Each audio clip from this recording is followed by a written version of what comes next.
بسم اللہ الرحمن الرحیم۔ السلام علیکم اسٹوڈنٹس۔ آج کے لیکچر میں ہم میر تقی میر کی غزل کے شعر نمبر 3 اور 4 کی تشریح کریں گے۔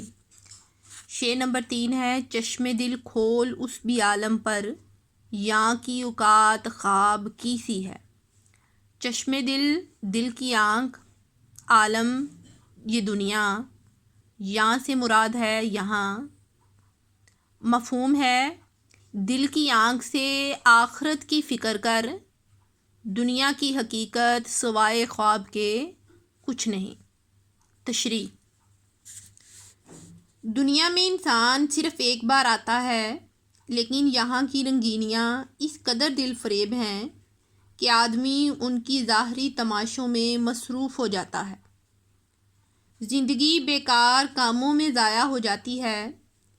اس میں کوئی شک نہیں کہ وہ کچھ عرصہ کے لیے زندگی کی محفلوں سے بھی لطف اندوز ہوتا ہے، مگر موت جیسی اٹل حقیقت آ پہنچتی ہے تو سارے عیش و آرام اور مال و دولت چھین لیتی ہے۔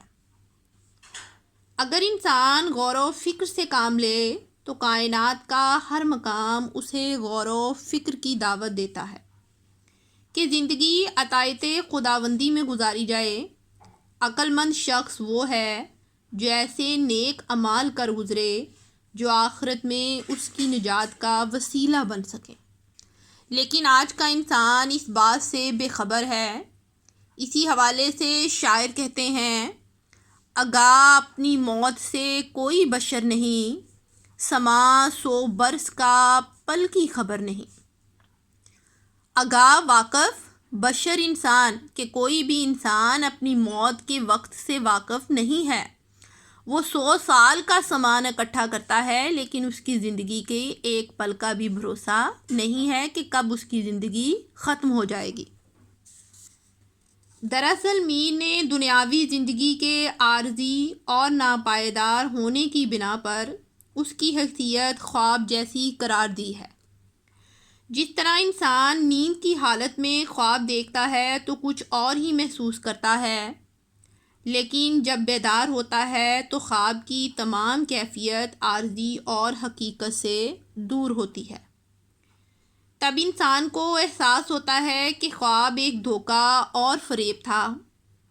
چنانچہ انسانی زندگی بھی خواب کے سوا کچھ نہیں، اور غافل انسان کو اس کا احساس تب ہوتا ہے جب وہ موت کی آغوش میں جا رہا ہوتا ہے۔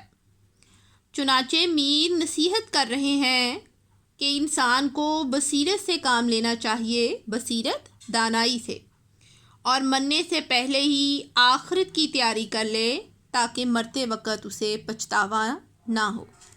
اسی حوالے سے شاعر کہتے ہیں: وائے نادانی کہ وقت مرگ یہ ثابت ہوا، خواب تھا جو کچھ دیکھا، جو سنا افسانہ تھا۔ وائے نادانی، نادانی پر افسوس کہ مرتے وقت یہ ثابت ہوا ہے کہ اس دنیا میں ہم نے جو کچھ بھی دیکھا وہ خواب اور افسانے کے سوا کچھ نہ تھا۔ شعر نمبر 4: بار بار اس کے در پہ جاتا ہوں، حالت اب اضطراب کی سی ہے۔ بار بار، مسلسل، لگاتار، در، دروازہ یا چوکھٹ، حالت، کیفیت، اضطراب، بے چینی اور بے قراری۔ مفہوم: بے چینی اور بے قراری کی حالت میں محبوب کے دروازے کا بار بار چکر لگا رہا ہوں۔ تشریح: شاعر کے لیے وہ دن عید کے منظر سے کم نہیں ہوتا جب محبوب سے ملاقات ہو جائے۔ دوسرا یہ کہ وہ اسے اپنی محفل میں بلائے، لیکن شاعر ہر طرح سے ناکام و نامراد پھر رہا ہے۔ نہ تو اسے محبوب کا وصل نصیب ہے اور نہ ہی سرِ راہ ملاقات کا موقع نصیب ہے۔ بے قراری کے عالم میں محبوب کی گلی کے چکر کاٹ رہا ہے، مگر اسے مایوسی کا سامنا ہے۔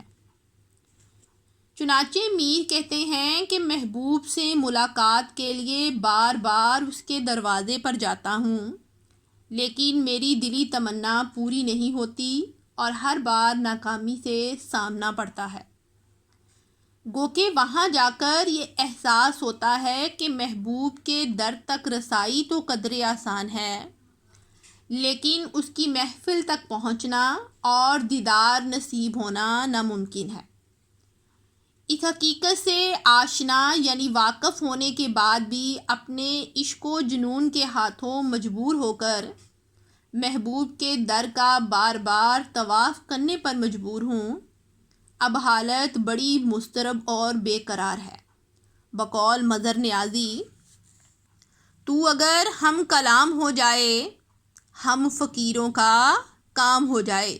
خواہش کی جا رہی ہے کہ اگر محبوب ہم سے ہم کلام یعنی گفتگو کر لے تو ہمارا بھی کام آسان ہو جائے۔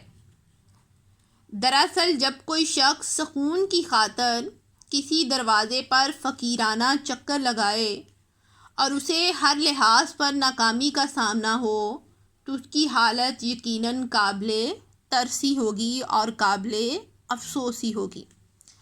بقول شاعر، تیرے کوچے اسی بہانے مجھے دن سے رات کرنا، کبھی اس سے بات کرنا کبھی اس سے بات کرنا۔ کوچے میں گلی میں، کہ محبوب کے کوچے یا گلی میں جاتا ہے دن رات عاشق، اور وقت گزارنے کے لیے اور محبوب کی جھلک دیکھنے کے لیے کبھی محبوب کی گلی میں کسی سے بات کرتا ہے، اور جب اس سے بات ختم ہو جاتی ہے تو کوئی دوسرا انسان بات کرنے کے لیے ڈھونڈ لیتا ہے۔ اس کے ساتھ ہی ہمارا آج کا لیکچر اختتام پذیر ہوا۔ امید کرتی ہوں کہ آپ سب کو اچھی طرح سمجھ آ گئی ہوگی۔ ان تمام اشعار کو ساتھ ساتھ یاد بھی کرتے جائیں۔ کل نئے لیکچر کے ساتھ پھر ملیں گے، تب تک کے لیے اللہ حافظ۔